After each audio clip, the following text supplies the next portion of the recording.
తర్వాత మాస్టర్ గారు ఇచ్చినటువంటి విజ్ఞానం అనేటువంటిది ఏదైతే ఉందో ఆ వేద విజ్ఞానం తర్వాత మిగిలినటువంటి శాస్త్రం విజ్ఞానం అంతా కూడా మాస్టర్ గారు బట్టి ఆయన యొక్క ప్రసంగాల ద్వారాను ఆయన గ్రంథాల రూపంలో మనకి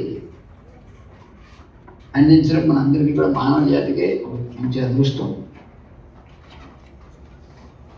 అందువలన మాస్టర్ గారు అనేకమైనటువంటి అంశాలు ఆయన యొక్క ప్రసంగాలు వాటిలో ఇచ్చారు. అందులో చిల్డ్రన్ ఎడ్యుకేషన్ అనేటువంటిది